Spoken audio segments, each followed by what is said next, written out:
오늘 말씀의 제목은 침례의 특별함에 대하여입니다. 침례의 특별함에 대하여. 지난주에 이 그래비티라는 영화를 봤습니다. 일부러 한 번 더 봤어요. 이 영화는 스톤이라는 한 이름의 여성이 우주정거장에서 우주 망원경을 수리하는 임무를 받게 됩니다. 몇 명의 팀원들과 함께 수리를 하고 있는데 러시아에서 인공위성에 문제가 생겨서 그 러시아 인공이 폭파하고요. 그 폭파한 파편들이 날아옵니다. 우주의 환경에서 파편들이 날아오면요. 거의 총알 정도의 속도, 총의 속도로 날아옵니다. 그래서 맞으면 굉장히 위험해요. 그래서 그것들이 대량으로 날아오게 되면서 우주 왕복성도 부서지고 인공위성도 부서지고 거기에 있는 사람들이 대부분 죽습니다. 그리고 두 명이 남아요. 여기서 아까 여성인 스톤이라는 여성과 매트라는 남자가 남습니다. 결국에는 이 두 사람이 지구로 돌아갈 방법을 찾게 되고요. 그렇지만 그 찾는 과정에서도 굉장히 어려움을 겪습니다. 그리고 찾는 어려움을 겪는 와중에 결국에는 이 매트라는 이 남성이 이 우주로 날아가 버린 스톤을 잡아서 다시 데리고 오고요. 그리고 결정적인 순간에 자신의 목숨을 희생해서 그녀를 살립니다. 우주가요, 영하 270도예요. 그리고 무중력이고요. 어마어마한 방사선이 날아오고 있기 때문에 사람이 살 수 있는 환경이 아닙니다. 그리고 오래 머물면 죽습니다. 한계가 있죠. 산소가 있어야 되니까. 그리고 이 이야기를 보면 처음에 시작이 누군가 이 여성 주인공을 살리기 위해서 자신의 목숨을 버리는 이야기로 이야기가 시작이 됩니다. 뭐 스포는 아닙니다. 영화 예고편에 나오니까 스포는 아니에요. 제가 목사라서 그런지 이 영화를 보니까 침례가 떠올랐습니다. 예수님이 생각이 났어요. 물에 들어가면서 죽음을 경험하고 물에서 나오면서 부활을 경험하는 거거든요. 침례는요. 그래서 예수님이 자신의 생명으로 우리를 살리는 그 이야기가 이 영화를 보면 생각이 났어요. 그러니까 오늘 이 설교를 준비하면서 이 영화가 생각이 난 거예요. 예전에 제가 대학원 시절 때 이 침례를 배울 때요. 교수님이 침례가 원래 물에 잠기는 거잖아요. 물에 퐁당 들어가는 겁니다. 그래서 퐁당 들어가는 거 말고 우리가 어떻게 침례를 표현할 수 있을까라고 했을 때 제가 그때 손을 들고 이렇게 대답했어요. 교수님, 관에 들어가는 거 어떻습니까? 관에 들어가는 거. 관에 들어가는 거 침례를 표현할 수 있을 것 같습니다. 왜냐하면 죽음을 경험하는 거니까. 혹은 땅을 파서 무덤을 만들어 들어가 보는 거. 실제로 제가 고등부 때 교회 수련회에서 한번 경험을 해봤었어요. 저희 아버지께서 그 교회 선생님일 때 그런 프로그램을 짜셨어요. 그래갖고 사람들이 다 줄을 서서 밤에 한밤중에 보름달이 뜨는데 땅을 네모나게 파서요. 그 안에 들어가서 누워있는 연습을 경험을 한번 해봤었습니다. 근데 이 영화를 보다가 그때 그 이야기가 떠올랐어요. 오늘 본문은요. 바울이 침례를 가르치는 본문입니다. 오늘 설교를 통해서 침례를 좀 배워보면 좋겠습니다.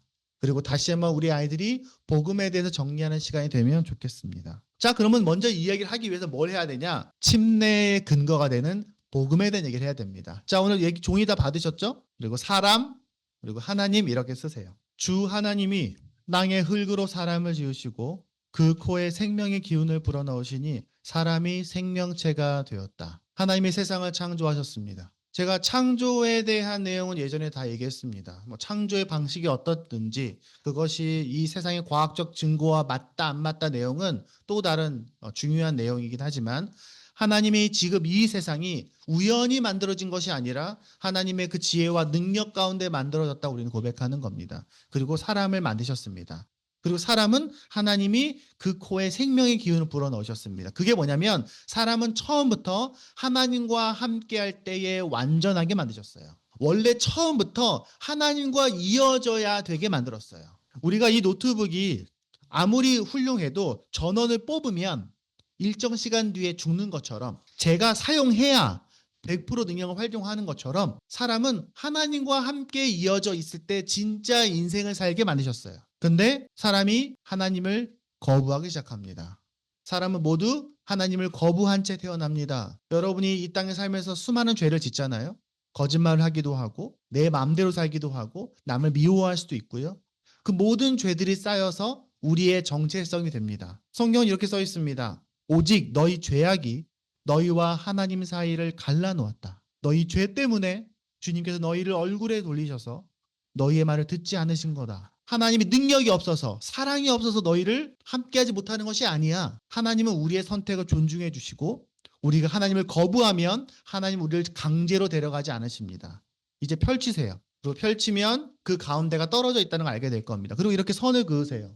세로로. 그럼 이 주위에 이것이 하나의 절벽과 같다는 것을 볼 수 있을 겁니다. 그리고 이것에 이제부터 인간의 상황에 대해서 우리의 원래 모습에 대해 설명하겠습니다. 인간은 다 죄인입니다. 여기 노란색 글씨를 잘 읽으세요. 모든 사람이 죄를 범하였습니다. 그래서 사람은 하나님의 영광에 못 미치는 처지에 놓여 있습니다. 모든 사람은 하나님과 멀어졌어요.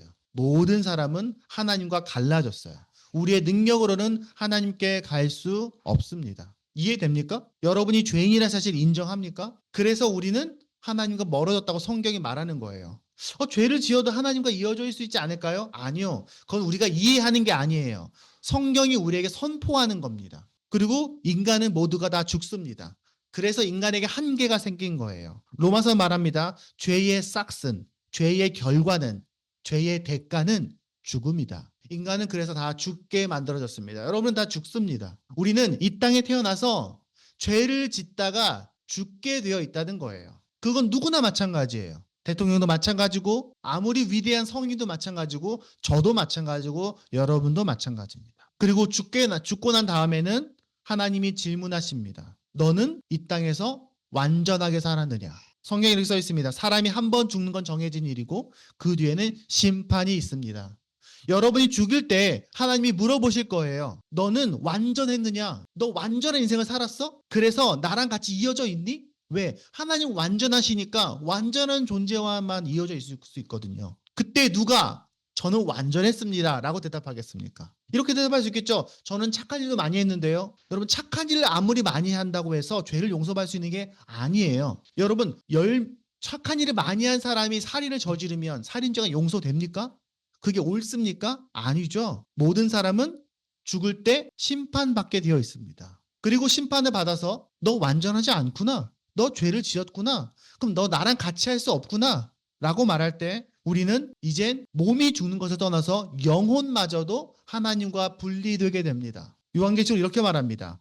비겁한 자들, 신실하지 못한 자들, 가증한 자들, 살인자들, 음행하는 자들, 마술쟁이들과 우상숭배자들과 모든 거짓말쟁이들이 차지할 몫은 불과 유황이 타오르는 바다뿐이다. 이것이 둘째 사망이다. 물론 하나님과 떨어진다는 것이 막 뜨겁게 불타오르는 것은 하나의 표현일 수 있겠지만 분명한 건 우리가 죽고 나면 하나님이 물으실 거고 묻고 나서 하나님과 분리되게 되면 그때는 우리에겐 좋은 것이 없다는 겁니다. 왜냐하면 우리가 이 세상에 누리는 모든 선한 것들, 모든 좋은 것들 누가 보도받냐면은 오직 하나님이 주신 것이기 때문에 그렇습니다. 우리는 지금 이 땅에서 하나님과 이어져 있는 사람도 이어져 있지 않은 사람도 모두가 다 똑같이 태양의 빛을 받고 똑같이 물을 마시고 똑같이 산소를 공급받지만 모든 좋은 것을 누리지만 죽고 나서 하나님과 이어져 있지 않음을 확인하게 되면 그때부터는 그 은혜를 경험할 수 없게 됩니다. 성경은 그것을 지옥이라고 부르는 겁니다. 모든 사람이 이게 디폴트예요. 그런데 성경은 이렇게 말합니다. 너네가 여기서 너의 똑똑함으로 너의 대단함으로 제대로 뭔가 멋진 인생을 살 수 있을 거라고 착각하고 있습니다. 사람들은요. 공부를 많이 한다던가 선한 일을 많이 한다던가 돈을 열심히 번다던가 뭔가 훌륭한 업적을 쌓고 싶다던가 높은 위치에 올라가고 싶어 하면 다들 열심히 살아요. 물론 그게 다 의미가 있죠. 나쁜 건 아니죠. 좋은 겁니다. 하지만 그렇다고 해서 그것이 내 영혼이 하나님과 이어지게 하는 방법은 아니라는 거예요. 사람 눈에는 바른 길 같아 보이지만 마침내 결국에는 다 죽음에 이르게 되어 있습니다. 그렇게 하신 것은 우리가 의로운 일을 행해서 하나님과 만날 수 없다는 겁니다. 다시 말하면 나는 똑똑해. 그러니까 난 너보다 더 훌륭해. 그러니까 나는 하나님과 더 가깝지 않을까? 아니라는 거예요. 왜냐하면 사람은 다 다른 조건에 태어났거든요. 나는 더 키가 커.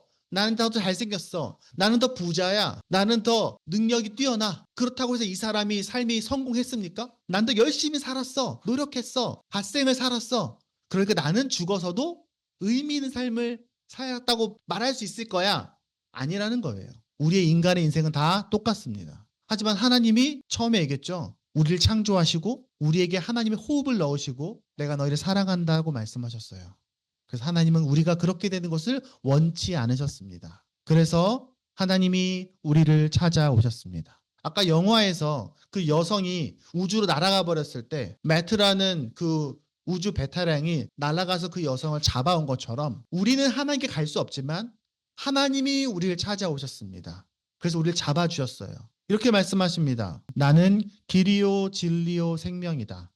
나를 거치지 않고서는 아무도 아버지께로 갈 사람이 없다. 이제 십자가를 그리세요. 이렇게 십자가를 그리시고 예수님이라고 쓰세요. 그래서 예수님이 우리에게 하나님과 사람 사이를 이어주는 길이 되셨습니다. 유일한 길이 되셨어요.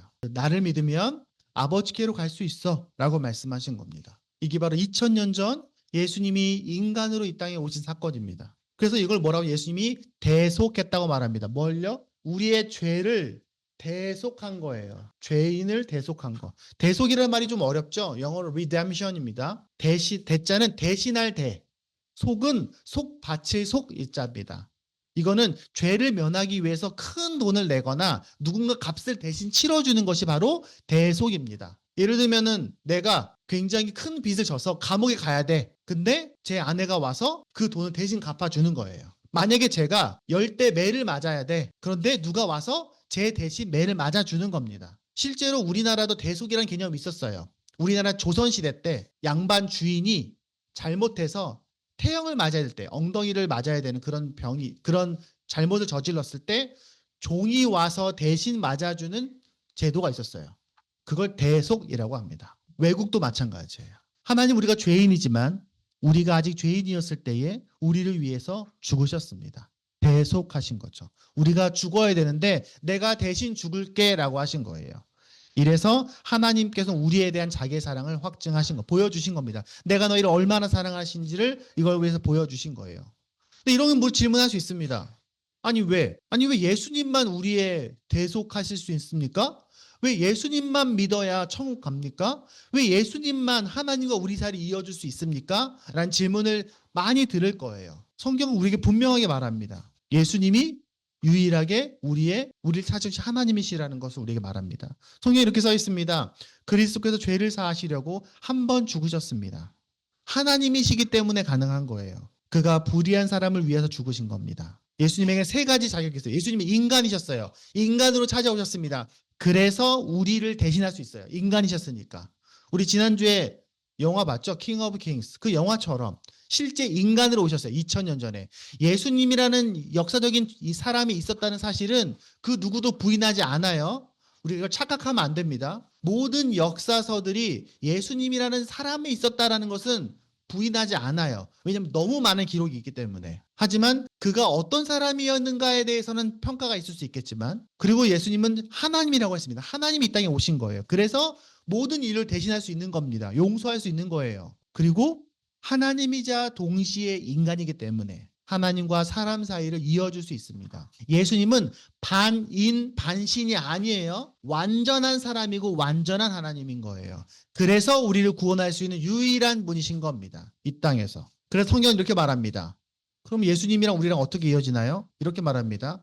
그를 맞아들인 사람들, 영접한 사람들, 다시 말해서 그 이름을 믿는 사람들에게는 하나님의 자녀가 되는 특권을 주셨다. 여러분은 예수님을 믿습니까? 예수님이 여러분을 위해 이 땅에 오셨고 여러분을 위해서 십자가에 못 박혀 돌아가셨고 예수님이 부활하셨다는 사실을 믿습니까? 그 사실을 마음에 받아들입니까? 그렇다면 여러분은 하나님의 자녀인 겁니다. 그건 대단한 것을 말하는 것이 아니에요. 막 굉장한 변화를 말하는 것이 아니에요. 그 이야기가 내 마음에 와 닿고 그 이야기가 나랑 상관 있는 것 같다고 느껴진다면 우리는 하나님의 자녀인 겁니다. 누구나 할 수 있는 거예요. 하지만 아무나 못하는 거예요. 아무리 대단하게 똑똑한 사람과 아무리 업적이 많은 사람이라도 이거 안 믿어진 사람은 안 믿어져요. 믿어진다는 건 아주 특별한 거라는 거예요. 그래서 요한복음 5장 24절 이렇게 말합니다. 나는 진짜 얘기한다. 내가 정말 진심으로 말한다. 내 말을 듣고 나를 보내신 분을 믿는 사람은, 하나님을 믿는 사람은 첫 번째 영원한 생명을 가졌어. 두 번째 심판을 받지 않아. 세 번째 죽음에서 생명으로 옮겨진 거야 라고 말합니다. 다시 말하면 아까 얘기했죠? 모든 사람은 죽습니다. 하지만 죽지 않아요. 왜? 우리는 육체로는 죽을 수 있지만 다시 부활하기 때문에 우리는 생명을 가졌습니다. 두 번째, 우리는 심판을 받아요. 원래 모든 사람은. 하지만 물어보지 않아요. 왜? 나는 원래 하나님 자식이거든요. 원래 하나님 자식은 당연히 물어볼 필요가 없죠. 내 자식인데 제가 산이한테 너 내 아들이니? 라고 물어보겠습니까? 그냥 아들인 거죠. 그러니까 우리는 심판받지 않아요. 그래서 심판을 받지 않는다라는 거예요. 그리고 죽음에서 생명으로 옮겨졌다라고 말하는 겁니다. 이거는 이미 완성된 거예요. 그리고 하나님이 그렇게 우리에게 물어보십니다. 근데 이거는 우리 모든 사람에게 하신 말씀이지만 동시에 여러분 각 개인에게 하는 말입니다. 예수님 이렇게 말씀하십니다. 보아라, 내가 문 밖에 서서 문을 두드리고 있다. 누구든지 내 음성을 듣고 문을 열면 나는 그에게로 들어가 그와 함께 먹고 그와 함께 먹을 것이다. 하나님은 우리 교회 전체의 마음의 문을 두드리고 계신 것이 아닙니다. 여러분 각 개인의 마음의 문을 두드리고 계신 거예요. 우연히의 마음의 문. 우연히만 열 수 있어요. 그건 누구도 열어줄 수 없어. 진서의 마음만 두드리시는 거예요. 유아와 산이 승연이의 마음만 두드리시는 거예요. 나만 열 수 있어요. 제가 며칠 전에 예전에 유아가 간증했던 영상을 찾아봤습니다. 유아가 초등학교 4학년 때 간증했어요. 유아가 이렇게 말했습니다. 제가 예전에 설교를 들었는데 제가 아닌 다른 목사님 설교를 들었는데 그 목사님이 이렇게 얘기했다고 합니다. 예수님께서 우리의 마음의 문을 두드리시는데 그 문은 문 안에만 손잡이가 있었다라고 말합니다. 그래서 나만 문을 열어줄 수 있다는 거죠. 예수님은 밖에 문을 열어두지 않으셨어요. 왜? 우리를 존중하시니까. 나 문 열고 억지로 들어가지 않아. 너가 문을 열 때까지 나는 기다려라고 말씀하시는 거예요. 그러므로 여러분이 문을 열기만 하면 예수님을 받아들이기로 마음만 먹으면 그 누구라도 하나님의 자녀가 될 수 있습니다. 그리고 이렇게 말씀하십니다. 그들을 나에게 준 내 아버지는 만유보다 더 크시다. 만유, 모든 세상보다 다 크시다는 거죠. 그래서 그 누구도 아버지의 손에서 그들을 빼앗아가지 못한다라고 됩니다. 그렇겠죠. 우리는 가끔 나 예수님 믿었어요. 나 예수님 믿어요. 근데 가끔 또 잊어버리죠. 가끔 하나님이 없는 것처럼 느껴질 때도 있습니다. 가끔 하나님이 싫을 수도 있어요. 내 마음이 힘드니까. 그런데 가끔 우리 수가 아빠가 미워 하고 집을 나갔다 해서 제 딸이 아닌 건 아니잖아요. 그저 아빠는 좀 기다려줄 뿐이죠. 시간이 필요하구나. 그리고 찾아가겠죠. 수야 미안해. 치킨 사줄게. 이렇게 얘기하겠죠. 우리가 하나님과 이어지는 건 그런 겁니다. 제가 아까도 우리 이한이하고도 그거 했어요. 하나님과 우리와의 맞잡은 손이 이렇게 맞잡은 손이라면 한 사람이 손을 놓으면 빠질 수밖에 없어요. 그렇겠죠. 하지만 손목을 잡으면 이렇게 잡아보세요. 다 이렇게 손목을 잡아보세요. 이렇게 손목을 잡으면 우리가 아무리 한쪽 손을 내놓는다 하더라도 하나님 우리의 손을 절대로 놓지 않습니다. 그래서 하나님은 우리에게 우리가 이 손을 막 놓았다가 하지 않기 위해서 두 가지를 특별히 주셨어요. 두 가지 특별한 것을. 첫 번째는 교회입니다. 그러므로 이제 여러분은 외국 사람의 나그네가 아니요 성도들과 함께 시민이며 하나님의 가족입니다. 같은 사람을 아버지라고 부르는 사람들을 우리는 가족이라고 합니다. 유아가 저를 아빠라고 부르고 산이가 저를 아빠라고 부르기 때문에 둘은 형제가 되고 자매가 되고 가족이 되는 거예요. 그래서 우리는 하나님께서 이 손을 놓지 않게 하기 위해 도와주시는 것입니다. 두 번째는 성령님입니다. 하나님께서는 또한 우리를 자기의 것이라는 표로 인을 치시고 성경에 인을 친다는 말은 도장을 찍는 겁니다. 도장을 찍고 그 보증으로 우리 마음에게 성령을 주셨습니다. 하나님의 영을 여러분의 마음 가운데 보내셔서 우리가 기도할 때에 도와주시고 성경 읽을 때 도와주시고 우리가 힘들 때 위로하시고 우리에게 힘을 불어넣으시고 우리가 교회가 한 마음이 되도록 함께 가도록 도와주십니다. 우리를 옆에서 계속 격려하시고 응원하시는 분이 바로 성령님입니다. 하나님의 영혼, 하나님의 마음인 거예요. 그렇게 우리가 하나님의 자녀가 되는 법을 항상 생각해야 되는 겁니다. 그럼 마지막 이렇게 고백하게 됩니다. 우리 이건 좀 다 같이 읽어보면 좋겠습니다. 물론 나중에 또 개인적으로 또 하겠지만 함께 소리를 내서 읽어봅시다. 여기 보시고 함께 읽겠습니다. 하나님 나를 만드시고 사랑해 주셔서 감사합니다. 제게는 주님이 필요합니다. 죄인이었던 나를 위해 예수님께서 십자가에서 죽으신 것을 감사합니다. 나의 죄와 불순종을 용서하여 주십시오. 오늘 이 시간 나는 주님을 나의 왕이요 구주로 영접합니다. 나를 성령으로 채워주시고 변화시켜 주십시오. 지금 나의 삶을 드립니다. 나의 삶을 인도해 주십시오. 예수님의 이름으로 기도합니다. 아멘. 함께 우리가 이것을 기도할 때에 또 기회가 있을 때마다 다시 이 마음을 되뇌이는 것이 바로 우리에게 중요한 일입니다. 이것이 바로 복음입니다. 물론 우리가 앞으로 더 많이 알아가야 되겠지만 그 시작점인 거예요. 그렇다면 이제부터 침례에 대한 얘기를 하도록 하겠습니다. 그러면 침례는 뭡니까? 자, 여기서 침례를 이해하기 위해서 간단한 배경 설명이 필요해요. 여러분이 어디 가서 야, 너네 교회는 침례 교회야? 왜 침례 받아? 침례가 뭐야? 라고 물어보면은 여러분이 할 말이 있어야 될 거 아니에요. 왜냐면 우리나라에서 침례 교회는 좀 작은 편이에요. 뭐 장로교회도 있고 뭐 감리교회 다 있잖아요. 근데 침례 교회는 좀 작아요. 근데 여러분 아는 것처럼 전 세계에서 가장 큰 교단이 침례 교단입니다. 압도적으로 커요. 전 세계 대부분의 나라 교회는 거의 대부분의 교회는 침례를 줘요. 개신교회는. 세례 주는 교회가 아주 적습니다. 사실은요. 그러니까 여러분이 한국에서 우린 침례 받아. 우린 좀 이상한데? 그런 생각할 필요 없어요. 전 세계에선 침례 주는 교회가 훨씬 많아요. 자, 먼저 이 침례를 이해하기 위해서는요. 첫 번째 이걸 이해해야 됩니다. 이 땅에 예수님 오셨다고 했잖아요. 근데 예수님이 이 땅에 오시기 위해서는 아무 나라나 올 수 없잖아요. 한국 사람은 오실 수 없고 일본 사람은 오시기도 참 애매해요. 왜? 그 나라가 특별한 게 아닌데. 그래서 하나님은 예수님 이 땅에 보내시기 전에 한 나라를 억지로 만들어요. 일부러 만드세요. 민족이 없는데, 나라가 없는데, 그게 바로 우리가 알고 있는 아브라함입니다. 아브라함이라는 정말 이름 없는, 자식도 없는 그런 사람을 통해서 한 나라를 만드십니다. 그리고 그 나라가 나중에 이스라엘이 되는 거예요. 그러니까 우리가 있는 지금 이스라엘, 저기 중동에서 지금 전쟁하는 이스라엘은 잊어버리세요. 그 이스라엘 얘기하는 거 아닙니다. 성경에 있는 이스라엘은 과거의 이스라엘인 거예요. 지금 있는 이스라엘은 성경에 있는 이스라엘하고 상관이 없어요. 근데 그 이스라엘이라는 나라를 만드셨고 그 이스라엘을 우리 뭐라고 부릅니까? 유대인이라고 부르죠. 왜 유대인이라고 부릅니까? 이스라엘이라는 이름은 야곱 알죠? 야곱. 아브라함이 이삭을 낳고 이삭이 야곱을 낳아요. 야곱의 이름이 이스라엘이에요. 바꿔주세요. 그리고 이스라엘이라는 야곱인 이스라엘에게 12아들이 있었는데 그 중에 한 아들이 바로 유다예요. 유다의 집안에서 다윗이 나와요. 그래서 이스라엘 사람들은 유다인, 다른 말로 유대인이라고 부르는 거예요. 그래서 유대인인 겁니다. 그래서 예수님도 유대인입니다. 근데 이스라엘은 기본적으로 자기가 누구인가라는 역사적인 배경이 있을 거 아니에요. 한국 사람들은 뭐 생각합니까? 그 세종대왕도 중요한데 그 전에 올라가면 뭐 당군 신화 이런 얘기도 하잖아요. 그런 것처럼 유대인들에게도 그들의 마음의 뿌리가 있어요. 첫 번째, 우리는 아브라함의 후손이야. 아브라함의 후손이야. 아브라함의 손자인 야곱, 이스라엘 민족인 거야. 그리고 나서 그들이 애굽에서 나올 때 어떤 사건이 있습니까? 유월절 어린 양 이야기 기억나십니까? 그들이 나올 때 이스라엘 여기 있는 모든 사람들에게 첫 번째 장자가 다 죽는 심판을 통해서 그들이 나와요. 근데 이스라엘 사람들은 안 죽어요. 왜 안 죽냐? 미리 알려줘요. 얘들아, 문에다가 양의 피를 발라. 양이 너희를 대신 죽으니까 너희는 살 수 있는 거야 라고 알려줍니다. 그러니까 이스라엘 백성들은 우리는 양이 대신 죽어서 시작된 나라라는 마인드가 있는 거예요.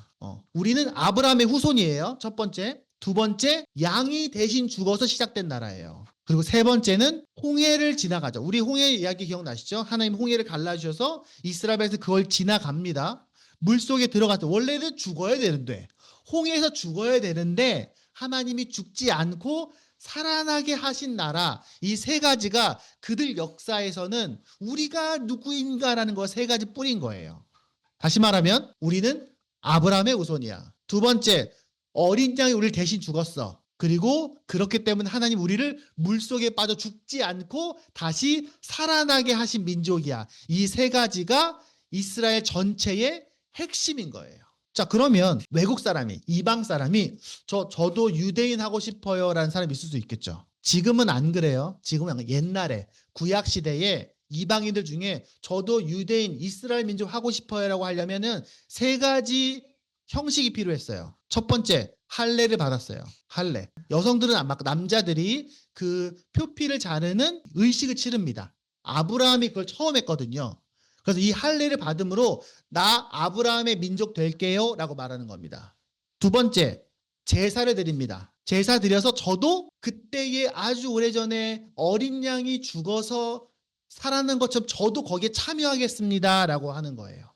세 번째, 침례를 받습니다. 침례. 물에 들어갔다가 나오는 것을 경험하는 거예요. 그래서 이 세 개의 의식을 치르면 예수님 시대에 이방인도 유대인이 될 수 있었어요. 바로 이 과정이 바로 여기서 나오는 게 바로 침례입니다. 그러니까 우리가 성경에서 말하는 침례는 홍해 갈라지는 그 사건이 침례의 예고편 같은 거예요. 그리고 예수님도 똑같이 그 사역을 시작하실 때 요한에게 침례를 받으면서 예수님의 사역을 시작하십니다. 그래서 예수님은 원래 침례 받는 뭐라 했어요? 이방인이 받는다고 그랬죠. 왜? 나는 죄인입니다라고 고백하는 거예요. 저는 죽어야 되는데 하나님이 살려주셨어요라고 말하는 거예요. 근데 예수님은 죄인이 아닌데, 이방인이 아닌데 침례를 받으십니다. 그리고 사역을 하시다가 십자가 못 박혀 돌아가셨다가 부활하시고 하늘로 올라가십니다. 그리고 올라가시면서 이렇게 말씀하십니다. 그러므로 너희는 가서 모든 민족으로 제자를 삼아서 아버지와 아들과 성령의 이름으로 침례를 주고 내가 너에게 명령한 모든 것을 가르쳐 지키게 하라. 제가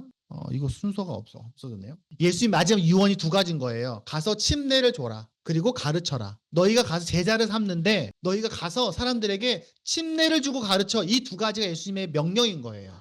이 침례는 복음을 얘기하는 겁니다. 복음을 전하고 물에 들어갔다 나오는 경험을 하게 해라. 이게 바로 예수님의 유언이에요. 그래서 초대교회 사람들은 실제로 물에 들어갔다 나오는 이 침례 의식을 행하기 시작합니다. 자, 함께 읽어보겠습니다. 침례를 받아 그리스도 예수와 하나가 된 우리는 모두 침례를 받을 때 그와 함께 죽었다는 것을 알지 못합니까? 영어로 보면요. Baptized Christ Jesus. 예수님과 함께 침례를 받으면 예수님의 그의 죽으심에 같이 침례 받는 거다라는 거예요. 우리가 교회에서 이렇게 침례를 받으면 예수님이 실제로 죽으셨을 때, 십자가에 못 박혀 돌아가셨을 때 우리도 그분과 같이 죽는 것과 같다는 겁니다. 예수님은 십자가에 죽으셨지만 우리는 물에 들어갈 때 죽는 겁니다. 이 사람 지금 들어갈 준비를 하고 있죠. 그리고 두 번째, 그러므로 우리는 침례를 통해서 그의 죽으심과 연합함으로 그와 함께 묻혔던 겁니다. 장사 지내는 것, buried 된 거예요. 그와 함께 죽은 겁니다. 그래서 그 안에서 생명을 얻기 위해서입니다. 영어로 보면 이렇게 되어 있습니다. 묻혔다. 그와 함께 죽음으로 묻혔다. 그리고 그가 죽음으로부터 일어나실 때에 우리도 새로운 라이프를 걷게 살게 된다. 이렇게 되는 거예요. 물에 들어갔다가 나오면서 예수님이 부활하실 때 우리도 물에 나오면서 부활을 하는 겁니다. 그것을 고백하는 겁니다. 새 생명을 얻는 거라고 고백하는 겁니다. 그러면 5절에 이렇게 되어 있습니다. 우리가 그의 죽으심과 같은 죽음을 죽어서 그와 연합하는 사람이 되었으면 우리는 부활에 있어서도 또한 그와 연합하는 사람이 될 겁니다. 여기 영어로 이렇게 써 있습니다. 그의 죽음과 같이 되었다면 연합해서 똑같이 그의 resurrection, 부활에도 똑같이 될 거다라는 겁니다. 다시 말하면 우리가 침례를 경험하게 될 때에 물에 들어갔다가 나오면서 우리는 지금 이 세상에서 새 생명을 얻지만 동시에 나중에 우리가 실제로 죽어서도 예수님과 함께 나중에 부활하게 될 겁니다. 이 세상이 끝나는 날, 그 소망을 몸으로 경험하는 겁니다. 우리는 구원받음을 볼 수가 없어요. 어제 구원을 어떤 사람이 예수님을 안 믿다가 나 이제부터 예수님 믿을 거예요 라고 말했다고 해서 우리가 눈으로 보이는 게 하나도 없잖아요. 그 사람 얼굴도 바뀌지 않았고 입는 옷도 똑같지만 우리는 이 침례라는 경험을 통해서 몸으로 느끼는 거예요. 몸으로. 눈으로 보는 겁니다. 아, 이렇게 구원받는 거구나. 그래서 이 세상 속에서 하나님이 우리에게 주시는 보여주는 겁니다. 정리하면 이렇습니다. 물에 들어가면서 예수님과 함께 죽을 때 죄에 대하여 죽는다. 두 번째, 우리가 물에 잠겨 있을 때 예수님과 함께 무덤에 있는 것처럼 죄에서 해방된다. 왜? 우리는 죽었으니까. 사람이 죽으면 공소권이 사라지거든요. 그런 것처럼. 그리고 나중에 물에서 올라올 때 예수님과 함께 올라와서 새롭게 태어난다. 그걸 우리가 경험하는 겁니다. 몸으로 느끼는 거예요. 그래서 이 침례를 받는 행위 자체가 복음 그 자체인 겁니다. 그러면 이거를 우리가 누가 받습니까? 어떻게 받을 수 있습니까? 그게 오늘 세 번째 이야기입니다. 자, 성경에서요. 처음으로 침례받은 이야기가 구체적으로 나오는 내용이 바로 이겁니다. 빌립이라는 전도자가, 목사님이 아니라 빌립 집사님이 길을 가다가 외국인 한 명 만납니다. 근데 이 외국인이 예수님에 대해서 알고 싶어 해. 그래서 빌립이 설명해 줍니다. 이렇게 써 있습니다. 빌립은 입을 열어서 이 성경 말씀에서부터 시작하여 예수에 관한 기쁜 소식을 이 외국인 관리자 내시인 사람에게 전하였다. 그러니까 이 마차를 같이 타고 가면서 예수님 얘기를 해준 거예요. 우리가 방금 얘기했던 다리예화 같은 걸 해준 거예요. 근데 그들이 길을 가다가 물이 있어. 웅덩이가 있는 데를 발견했어요. 그러니까 내시가 말합니다. 저 이제 예수님 믿어요. 그러니까 여기 물이 있습니다. 내가 침례 받는데 문제 됩니까? 그러니까 빌립 알아죠. 문제 하나도 안 돼요. 빌립은 마차를 세우게 하고 내시와 함께 물로 내려가서 그에게 침례를 주었다. 침례라는 게 굉장한 종교 지도자들에게 받는 게 아니에요. 예수님 믿겠어요라고 말하면 그냥 그 자리에서 줄 수 있는 거예요. 심지어 여기서는 빌립이니까 목사님도 아니고 그냥 집사님인데 침례를 줬어요. 실제로 그래요. 만약에 우리 교회에 만약에 전쟁이 났어. 목사님이 없어. 그러면 우리 교회 도용사님이 침례 줄 수 있습니다. 네, 얼마든지 할 수 있어요. 그래서 침례는 눈으로 볼 수 있고 경험할 수 있는 의식인 거예요. 그렇게 알게 되겠죠. 아, 이렇게 구원 받는 거구나. 이게 구원이구나. 라고 몸으로 깨닫는 거예요. 그런 점에서 유아가 4학년 때 정확하게 복음을 이해하고 있었기 때문에 유아가 침례 받는데 아무런 문제가 안 된 거예요. 물론 어떤 사람은 좀 더 나중에 받으면 좋지 않을까? 나는 도저히 침례 못 받겠어요. 제가 침례 받아도 되는지 잘 모르겠어요. 라고 머뭇거리는 사람들도 있어요. 신중한 사람들 혹은 말을 잘 못하는 사람들, 좀 내성적인 사람들은 침례 받기를 불편해할 수도 있습니다. 사람마다 스타일이 다르니까. 네. 그러면은 교회에서 목사님이 너 받아도 돼 라고 말해줄 수도 있어요. 근데 한 가지 오해하면 안 되는 게 있습니다. 첫 번째, 여러분 세상에 복음을 완벽하게 이해하는 사람이 있을까요? 없어요. 저도 이해 다 못해요. 그러니까 내가 예수님을 정확하게 모르겠어요. 아직 모르는 게 너무 많아요 라고 말한다고 해서 여러분이 침례를 못 받는 건 아니에요. 받을 수 있어요. 저도 마찬가지예요. 어린이들은 받으면 안 되는 거 아닙니까? 아니요. 괜찮아요. 좀 어릴 때 받을 수도 있어요. 우리 교회는 이제 앞으로는 중학생 정도는 받을 수 있다고 생각합니다. 최소한 아무리 늦어도. 왜냐면은 그 정도라도 나중에 계속 침례를 또 보고 배워가면서 성장해 가는 하나의 출발점이 되는 거지. 침례 받았다고 해서 막 그 사람이 막 갑자기 막 성령 충만해갖고 막 이런 게 아니라는 거예요. 그리고 당연하겠지만 침례를 받았다고 해서 무조건 하나님의 자녀가 되는 것도 아닙니다. 어떤 사람은 침례를 받아도 믿음이 없는데 침례를 받은 사람들도 있어요. 또 어떤 사람은 침례를 받을 기회가 없어서 예수님 믿는데 침례를 못 받다가 나중에 받는 경우들도 가끔 있어요. 침례를 못 받았다고 해서 지옥 가는 것도 아닙니다. 침례는 하나의 개인적으로 함께 교회 공동체 안에서 함께 고백하는 축제고 예배의 한 형태인 겁니다. 그러니까 우리가 예수님의 죽으심과 부활을 믿는다면, 그 마음에 받아들인다면 내 신앙의 새로운 출발점이라는 의미에서 침례는 좋은 신앙의 기회가 됩니다. 그래서 목사님 마음으로는 우리 이번에 여름 캠프 갔을 때 침례를 좀 했으면 좋겠어요. 개인적으로는. 하지만 동시에 침례는 개인만의 경험이 아닙니다. 개인이 받고 끝나는 게 아니에요. 아까 우리 사진 봤죠? 교회가 함께 그걸 지켜봅니다. 그게 얼마나 특별한지 몰라요. 그 가족이 함께 기뻐합니다. 그러면 침례 증서도 주고요. 꽃도 하나씩 이렇게 주고 막 그랬었습니다. 우리가 침례를 한번 받았다고 해서 그 사람이 그 침례를 평생 기억할까요? 안 그래요. 유아는 기억납니까? 그때 침례 받았을 때 잘 기억 안 난다고 해요. 하지만 그 침례를 통해서 계속해서 침례를 교회에서 줌을 통해서 우리가 그걸 보고 다시 새롭게 마음으로 다짐하는 거예요. 침례는 침례 자체 행위 자체가 뭔가 굉장히 거룩한 의식을 얘기하는 게 아니라 함께 몸으로 경험하는 예배의 한 형태일 뿐이니까요. 예를 들어서 우리 교회 형님 동생 많죠? 우리 이한이가 자기가 태어난 순간 기억 못할 겁니다. 그렇죠? 이한이가 태어날 때 기억 못합니다. 하지만 시안이가 태어날 때 기억날까요? 이한이가? 아주 조금 기억날 수 있죠. 하지만 레아가 태어나는 건 잘 기억하겠죠. 네. 그러면 시안이는 레아가 태어나는 거 보면서 이렇게 말할 겁니다. 아, 나도 저렇게 태어났지? 그래, 우리 엄마와 아빠의 사랑 속에서 내가 저렇게 태어났지? 레아와 시안이는 나랑 같은 엄마 아빠 안에 태어났으니까 나랑 함께 가족이구나. 나도 동생들한테 잘해주고 우리 함께 가족으로 되어가야겠다라고 마음 먹겠죠. 그거랑 비슷한 겁니다. 또 생일이 될 때마다 깨닫겠죠. 아, 나는 이렇게 우리 가족에서 태어났어. 마찬가지로 침례를 받는 그 개인은 영적 성장의 디딤돌이 되고 저 새롭게 태어났어요. 저 하나님의 자녀가 맞아요라고 같이 교회에서 기뻐해 주는 겁니다. 그리고 그렇다고 해서 그 사람이 완벽하냐? 그렇지 않죠. 교회도 같이 고백하는 거예요. 아, 너가 침례를 받았으니 내가 너를 더 위해서 기도해주고 너를 도와줄게. 너를 응원해줄게. 말씀을 맺겠습니다. 이렇게 되는 거죠. 우리는 오늘 복음을 다시 함께 살펴봤습니다. 다리 예화를 보면서 아, 이게 복음에 정리된 거구나 라고 봤어요. 그리고 그 복음을 몸으로 경험하는 침례가 뭔지를 배웠습니다. 그리고 그 침례를 함께 누리고 고백하는 교회가 무엇인가에 대해서 배웠습니다. 교회가 어떤 일을 하는가. 그래서 바라기는 우리 아이들 모두가, 우리 나중에 우리 레아까지 모두가 다 침례를 받고 그것을 기뻐하고 또 그렇게 같이 누리는 우리 교회가 되면 좋겠습니다. 나아가서 침례는 개인에게는 보통 평생 한 번만 받죠. 네. 꼭 두 번 받을 필요 없어요. 근데 혹시 여러분 중에 저 침례 받고 싶어요. 한 번 더 받으면 좋겠어요. 라고 말하면 뭐 괜찮습니다. 그거 그렇게 큰일 난 일은 아닙니다. 한 번 더 할 수도 있어요. 교회에게는 누군가 침례를 받을 때 고백하는 거지만 우리는, 교회는 매주 이렇게 예배하는 것 자체가 하나의 침례예요. 제가 얘기했죠. 침례는 그 자체가 복음이라고.